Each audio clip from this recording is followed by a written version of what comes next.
Je suis orphelin. Je n'ai jamais su qui étaient mes parents. Et je n'ai jamais su non plus pourquoi j'avais été abandonné. J'ai vécu les 12 premières années de ma vie dans un orphelinat et bon sang que c'était difficile. Pour ceux qui ne le savent pas, je devais partager ma chambre avec 5 autres personnes. On était à l'étroit dans une pièce aussi petite. On devait partager absolument tout. La salle de bain, nos placards et même les serviettes. Aussi, je n'avais évidemment rien qui ne m'appartenait personnellement. Je n'ai jamais eu de jouets ou de cadeaux de Noël. La vie était plutôt malheureuse pour moi. En plus, tous les enfants de l'orphelinat étaient très méchants. Mais avant que je continue, lâchez un j'aime, abonnez-vous et cliquez sur le bouton de notification. Ainsi, vous ne manquerez aucune de nos histoires folles. Il y avait cet enfant, je crois qu'il s'appelait Calvin, et on vivait dans la même chambre. Il me harcelait tous les jours et je n'ai toujours aucune idée de pourquoi. Peut-être qu'il s'ennuyait juste et qu'il pensait que harceler quelqu'un était amusant. Parfois, il m'enfermait dans les sous-sols qu'on pensait tous hantés. Parfois, il me volait ma nourriture. Parfois même, il me frappait et quand les autres enfants me questionnaient au sujet des ecchymoses que j'avais, je devais trouver des excuses comme le fait que j'étais rentré dans un poteau ou quoi que ce soit. Si je ne le faisais pas, Calvin allait sans doute me punir. Notre responsable était assez insouciant. Quelle ironie. Il s'en fichait de si on était bien nourri ou si on était heureux. Tout ce qui l'intéressait, c'était l'argent envoyé tous les mois par le gouvernement et l'utiliser en majorité pour lui-même. Alors qu'il avait une montre Rolex à son poignet, nous les orphelins allions parfois au lit l'estomac vide. J'avais pris la décision de m'enfuir. Je ne voulais pas être coincé dans cet orphelinat pour toujours. Alors, quand j'ai eu 12 ans, j'ai préparé mon sac avec de la nourriture, de l'eau et des vêtements et un peu d'argent. Puis je suis parti. Je me suis enfui au milieu de la nuit. J'avais laissé un mot disant que je partais et qu'il ne fallait pas s'inquiéter pour moi. À partir de ce moment-là, je me retrouvais seul. Je survivais à peine. Il n'a pas fallu beaucoup de temps avant que la nourriture et l'argent que j'avais pris ne soient épuisés. Je dormais sous les ponts, dans les gares ou bien les parkings. Et chaque nuit était une nouvelle terreur. Des fois, d'autres SDF venaient en cachette pour voir s'ils pouvaient me voler quelque chose, mais franchement, il n'y avait rien qu'on puisse me voler. J'avais seulement mes vêtements sur moi et mon sac, et c'était tout. Mon sac était vide. Les premières semaines de vie de SDF étaient les plus dures. Je m'habituais à devoir chercher dans les poubelles pour de la nourriture ou demander de l'argent avec un carton qui disait « S'il vous plaît, aidez-moi ». La plupart du temps, je ne mangeais rien. Quand j'étais vraiment désespéré, j'allais dans les centres commerciaux et je mangeais les bouchées des dégustations gratuites, bien que je me faisais rapidement virer par la sécurité. La vie de SDF était aussi très dangereuse. Vers la fin de mon premier mois de vie, en tant que sans domicile fixe, j'étais assis dehors devant un entrepôt désaffecté. J'avais une petite couverture autour de mes épaules, comme la nuit était froide, quand j'ai aperçu une silhouette au loin. J'étais trop faible pour aller vérifier ce que c'était. Alors j'ai choisi d'ignorer la personne, peu importe qui c'était. C'est à ce moment-là que la silhouette s'est mise à se rapprocher et tout à coup, il a couru vers moi. J'ai hurlé et bondi sur mes pieds, mais l'inconnu fou m'a foncé dedans et s'est mis à me frapper. J'étais tellement choqué au départ que je n'ai pas réagi. Qui était cette personne ? Mais j'ai repris mes sens et j'ai commencé à me défendre. Assez rapidement, d'autres sans-abri sont arrivés et ont traîné l'autre fou loin de moi. Ils lui ont dit de partir et de ne jamais revenir. La personne qui est intervenue m'a sûrement sauvé la vie. Je l'ai très vite remercié. Merci beaucoup, ai-je dit. Pas de problème. Tu devrais faire gaffe, gamin. Il y a des types bizarres dans le coin, a dit une femme. Comment tu t'appelles ? Matthew, ai-je dit. Et vous ? Lily, a-t-elle répondu. Et lui, c'est Tony, Mindy et Sam. M'a-t-elle montré tour à tour les autres personnes qui m'ont sauvé et j'ai hoché la tête reconnaissant. Écoute garçon, tu dois te trouver un groupe pour te défendre, a dit l'homme qui s'appelait Tony. Tu veux te joindre à nous ? Je les ai observés. Ils portaient de vieux vêtements, beaucoup avaient des trous et de la saleté sur leur corps. Ils avaient des visages fatigués et le regard effacé. Mais je pouvais dire qu'ils étaient de bonnes personnes. Habituellement, je savais plutôt bien évaluer les gens et je devinais que ces personnes avaient de bonnes intentions. Alors j'ai dit oui. À ce moment-là, nous étions une famille. Pendant plusieurs années, les choses ont continué ainsi. Avant que je m'en rende compte, j'avais 15 ans et j'étais sans abri depuis 3 ans. 3 longues années. Lily, Tony, Mindy et Sam étaient à présent presque devenus ma famille. C'était amusant. Je me sentais plus proche d'eux que des enfants de l'orphelinat avec qui j'avais grandi. Chacun d'entre eux avait une histoire personnelle unique. Lily était orpheline aussi, et elle s'est enfuie de son orphelinat quand elle avait 9 ans. Depuis, elle a toujours vécu dans la rue. Tony était un ouvrier. Mais il a croulé sous les dettes après des jeux d'argent et n'a pas pu rembourser ses prêts. Il a dû abandonner sa maison et aller vivre dans la rue. Mindy et Sam étaient mariés, mais ils ont été victimes d'une grosse arnaque qui leur a pris tout leur argent et n'ont jamais réussi à trouver du travail. Alors, ils se sont retrouvés dans la rue. On était un groupe particulier, mais on était une famille et je les aimais énormément. C'est alors qu'il est arrivé quelque chose d'étrange, et ça a changé ma vie pour toujours. C'était un dimanche. Je m'en souviens car le restaurant du coin nous donnait toujours la nourriture gratuitement ce jour-là, comme ils avaient des restes. Le propriétaire était très gentil. Elle nous laissait même nous installer dans le restaurant quand le service était fini. Moi-même, Lily et Tony, on était assis en train de manger quand un inconnu est entré dans le restaurant. « Désolé, nous sommes fermés », a dit le propriétaire quand il a vu l'homme entrer. « Oh, je n'en ai pas pour longtemps, je viens juste livrer ce ticket de loterie », a dit l'homme. Alors il s'est dirigé vers nous et m'a tendu un billet de loterie. « Tiens, c'est pour toi Matthew, profites-en et utilise-le avec sagesse », a-t-il dit. Alors sans un mot de plus, il a quitté le restaurant. J'étais si stupéfait que je n'ai rien dit. Qui était cet homme? Pourquoi m'a-t-il donné un ticket de loterie? Tony et Lily étaient très excités. « Un ticket de loterie !» a dit Lily. « Imagine si tu gagnes !» Je ne vais pas gagner, ai-je dit sceptique, bien que j'espérais que ça puisse être le ticket gagnant. Pour le reste de la nuit, nous avons discuté de cet homme étrange qui m'avait donné le ticket et de mes chances de gagner. La propriétaire du restaurant m'a dit que je pouvais allumer la télévision puisque le gagnant serait annoncé ce soir-là. Je l'ai remercié et j'ai allumé la télévision. Une voix résonna dans le restaurant. « Bienvenue, chers téléspectateurs. Si vous venez de nous rejoindre, nous allons maintenant annoncer le héros gagnant des 5 millions de dollars. Allons-y. » Une centaine de balles tournaient dans le conteneur, et l'une après l'autre, le présentateur les a piochées. « Notre premier numéro est le 27, a-t-il dit. J'ai regardé mon ticket, mon cœur a bondi, j'avais le 27.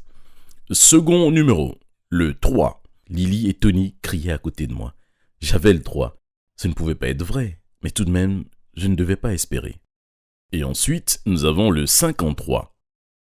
Je l'avais. J'avais le 53. Pendant que le présentateur lisait les numéros, Lily, Tony et moi, on devenait fous d'excitation. Quand le dernier numéro fut annoncé, j'avais tous les bons numéros et on était devenus dingues. « J'ai gagné, ai-je crié. « Je suis si heureux pour toi, Matthew, s'est écrié Tony. La propriétaire du restaurant était si heureuse aussi et a dit que nous pouvions avoir une seconde portion de nourriture pour célébrer ma victoire. « Appelons-les tout de suite, a dit Lily. Nous avons appelé le numéro affiché à l'écran et leur avons dit que j'avais tous les bons numéros.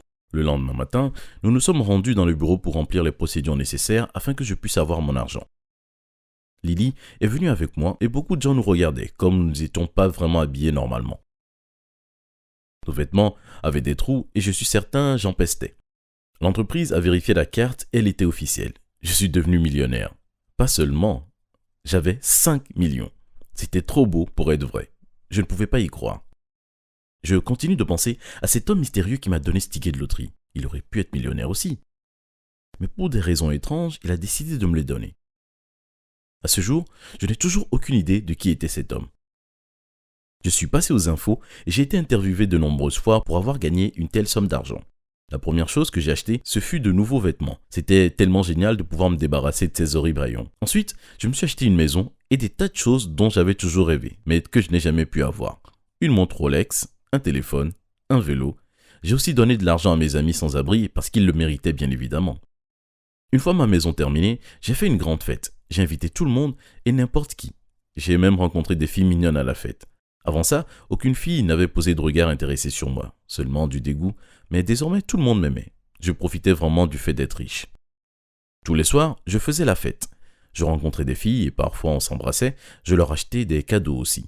J'imagine qu'il ne m'est jamais venu à l'esprit qu'elles pouvaient s'intéresser à moi que pour l'argent. Pendant ce temps, moi et mes amis sans-abri, nous nous sommes en quelque sorte éloignés. La nouvelle vie que j'avais choisie ne leur correspondait pas.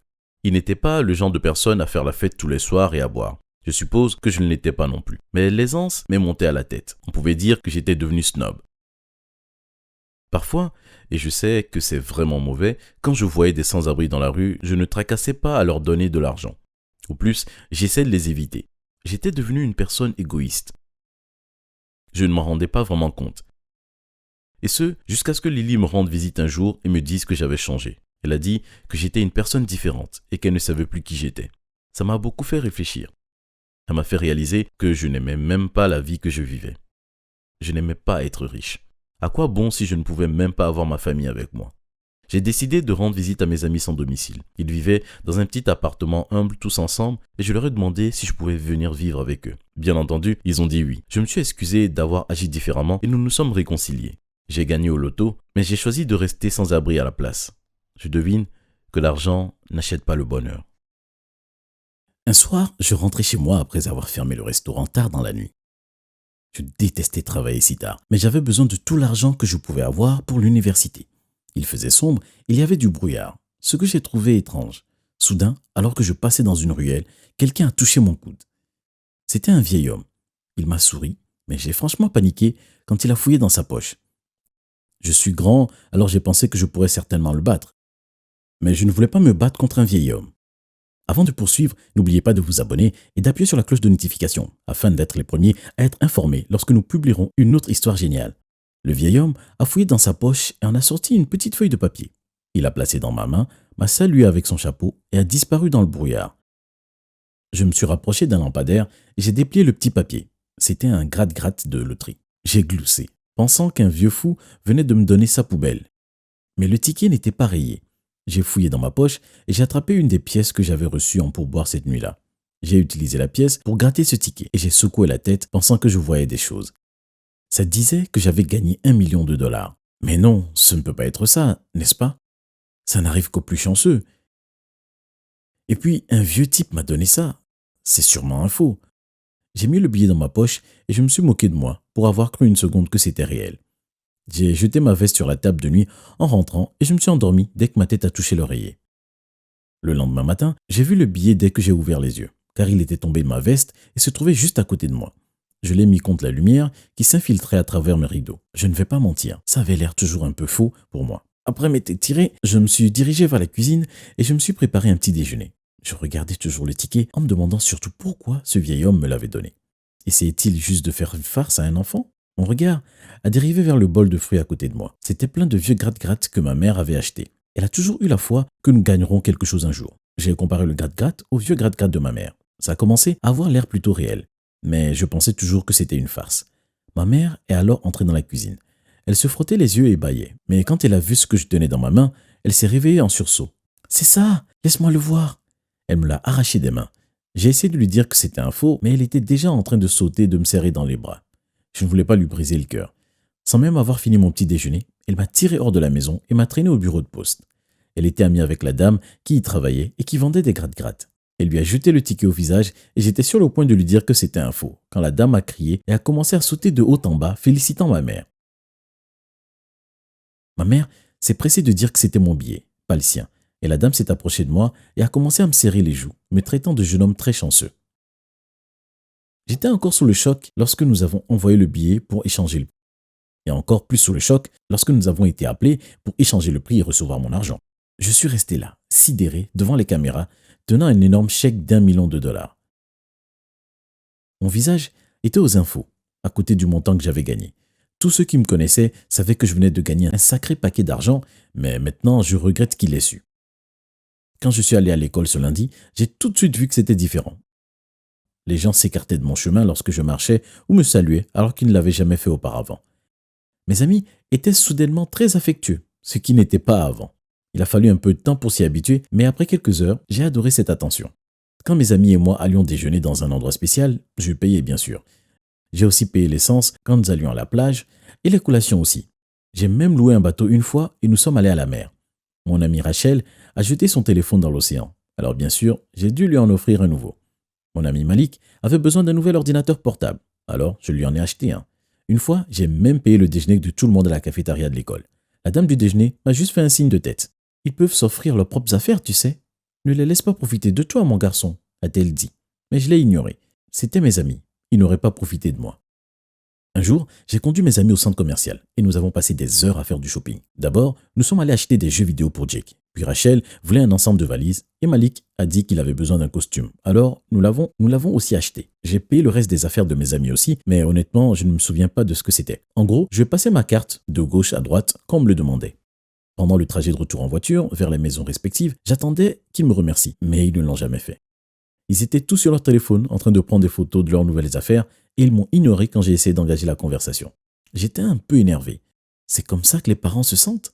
Mes amis m'ont à peine dit au revoir quand je les ai déposés chez eux. Que diable! J'étais furieux quand je suis entré à la maison. J'avais l'impression que mes amis se servaient de moi exactement comme la dame du déjeuner l'avait dit. J'étais en classe quelques jours plus tard, avec mes amis Rachel et Malik.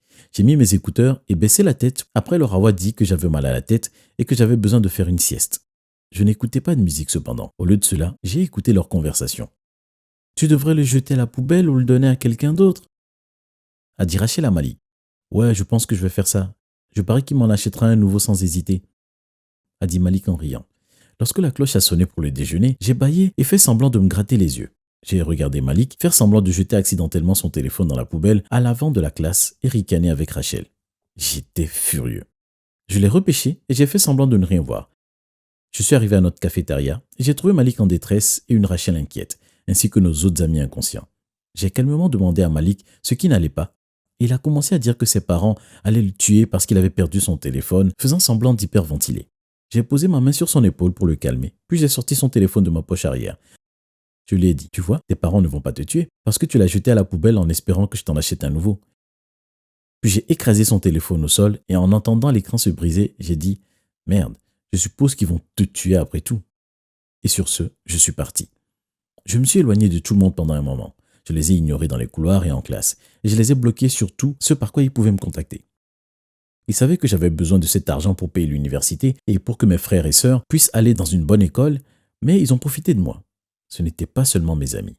Si j'allais à l'épicerie, les gens prétendaient avoir oublié leur carte et me demandaient de payer pour eux.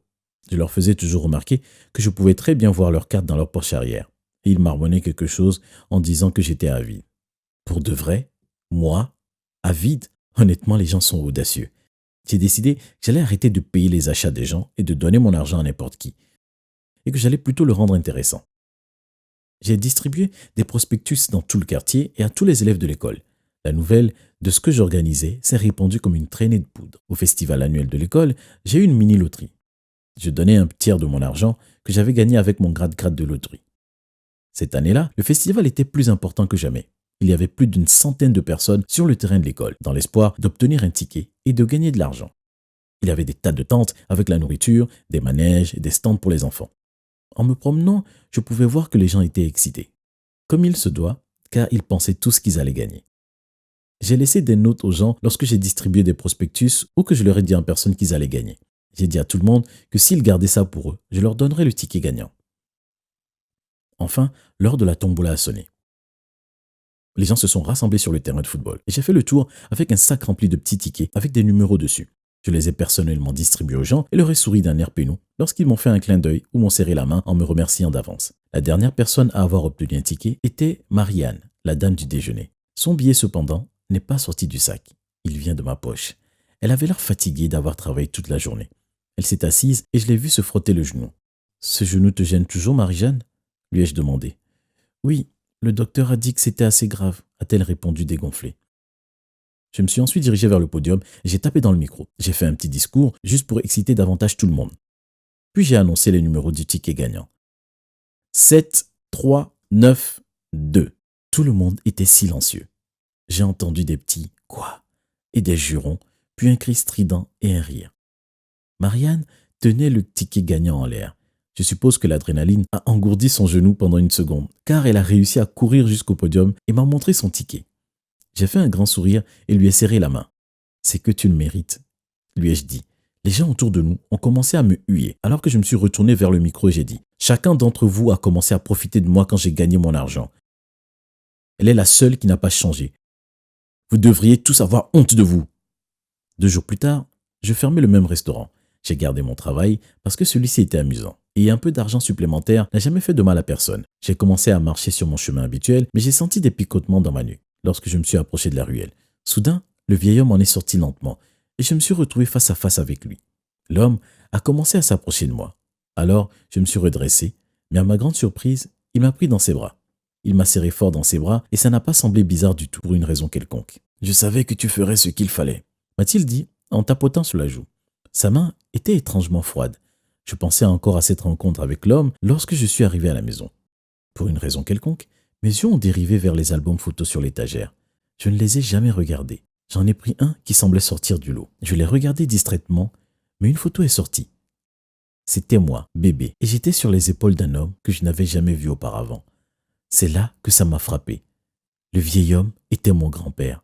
Le grand-père qui était décédé quand j'étais très jeune. Quand je raconte cette histoire aux gens, ils ont peur.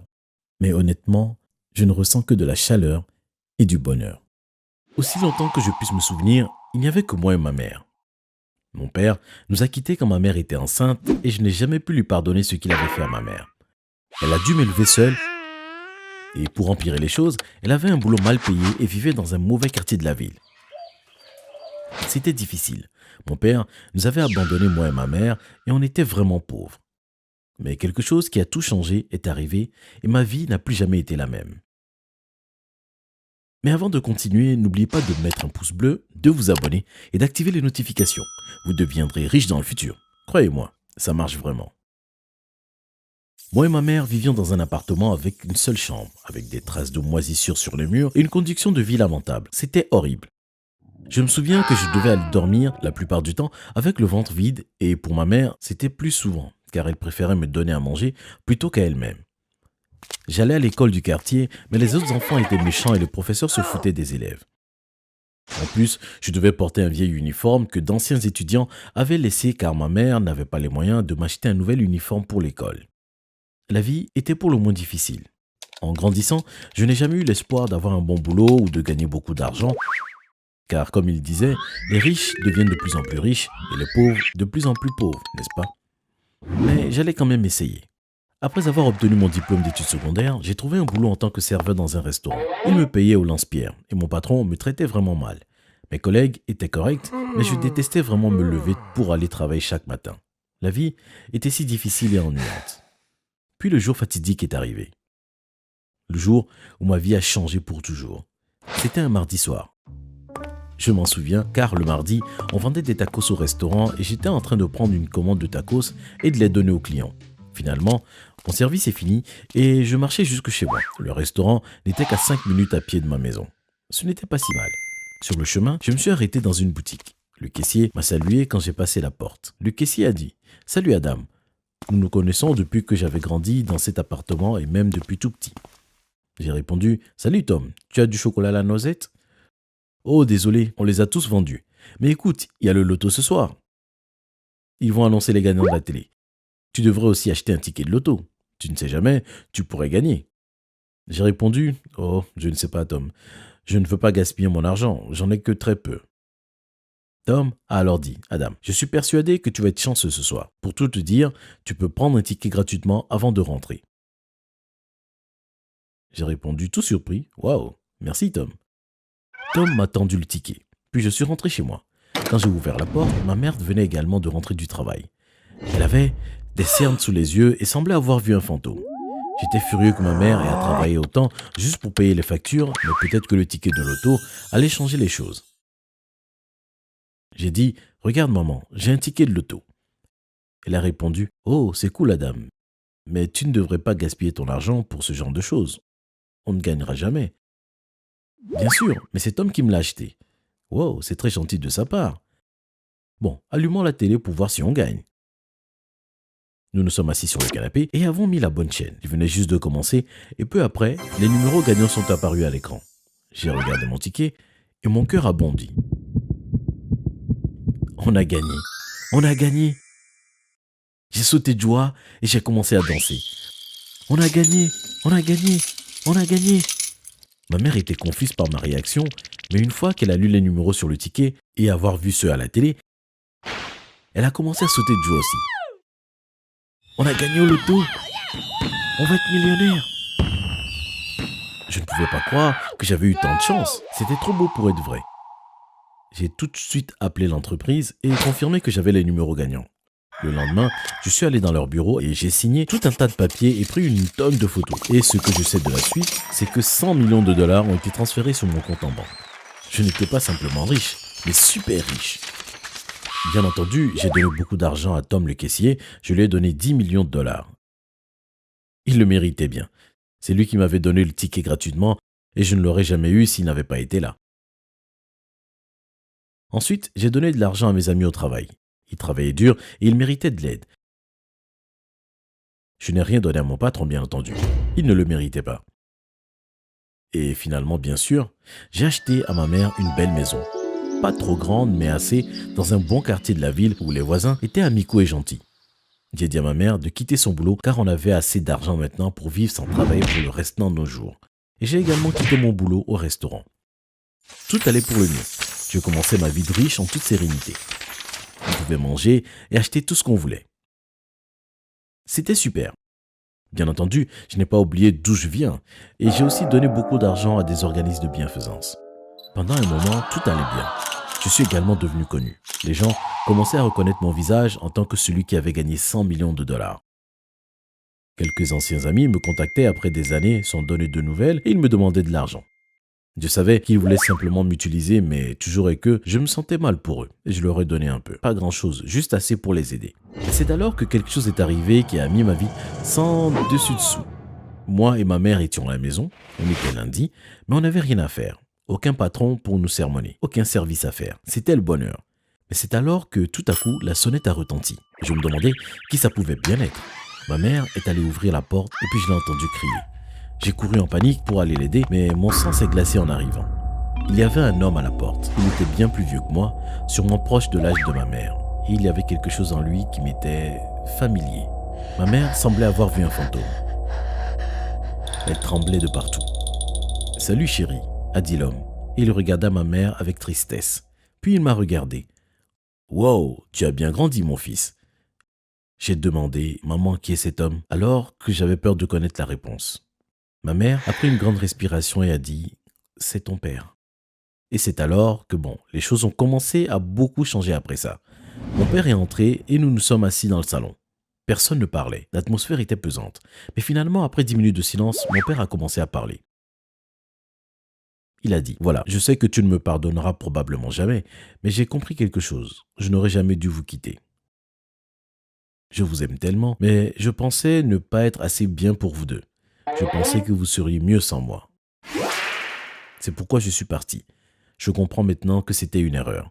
J'espère que vous trouverez au fond de vous la force de me pardonner. Je doutais beaucoup.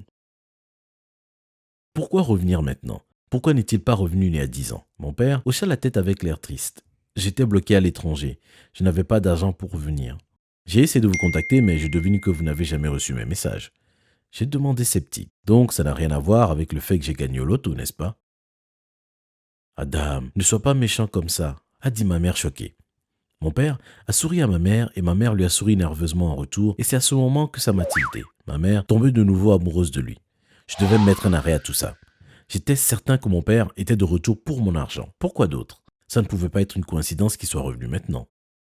Après ça, on a parlé un moment et ma mère m'a demandé de leur donner un peu de temps. J'étais en colère. Je suis donc parti rapidement vers ma voiture et j'ai démarré. J'avais besoin de temps pour réfléchir. Quand je suis revenu, ma mère et mon père se tenaient la main. Mon père avait réussi à revenir dans nos vies. Et ma mère était trop amoureuse pour le comprendre. Je devais lui prouver que mon père n'était pas honnête. Je devais lui faire comprendre que tout ça n'était que du cinéma. Mon père a fini par déménager chez nous. Il a essayé de recréer des liens avec moi, mais je n'allais pas tomber dans son piège. Je pouvais voir à travers son jeu. Il était là que pour l'argent. J'ai décidé de lui préparer un piège.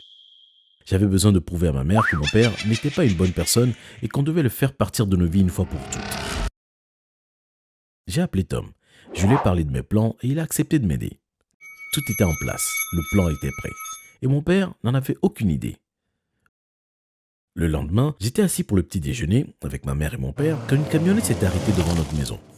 Je suis allé voir qui c'était, mais tout à coup, un homme portant un masque noir en est sorti et nous a dit qu'il allait nous kidnapper. Il m'a attrapé et m'a attaché les poignets. Et puis a fait de même avec ma mère et mon père. On criait tous de peur, appelant à l'aide, mais personne ne pouvait nous entendre. On était forcés d'entrer à l'arrière de la camionnette. J'avais les yeux bandés, je ne pouvais donc pas voir autour de moi.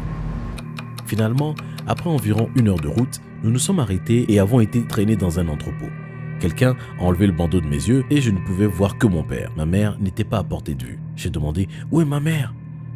L'homme avec le masque noir m'a ignoré et a regardé mon père. « On va jouer un petit jeu, d'accord ?»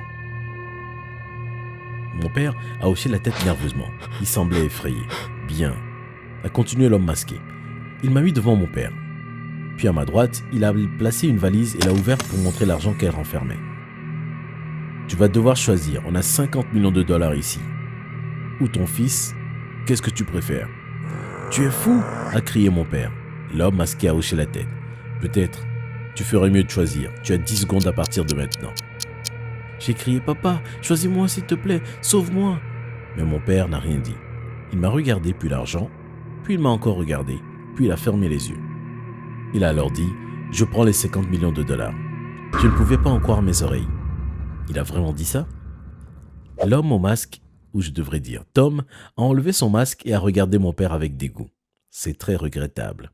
Puis Tom a pointé son doigt vers les autres gars et il est allé dans une autre pièce. Je ne l'avais pas remarqué, mais il y avait une vitre teintée et ma mère était cachée derrière, regardant tout ce qu'il se passait.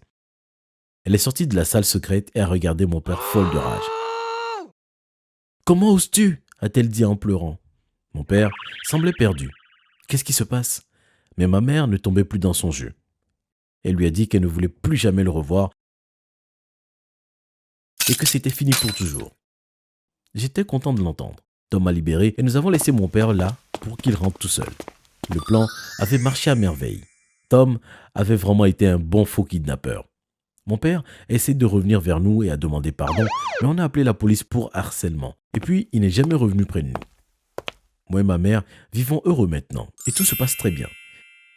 Ça me rend triste que mon père préférait l'agent plutôt que moi, mais ça montre que vous ne devriez pas croire tout ce que vous voyez.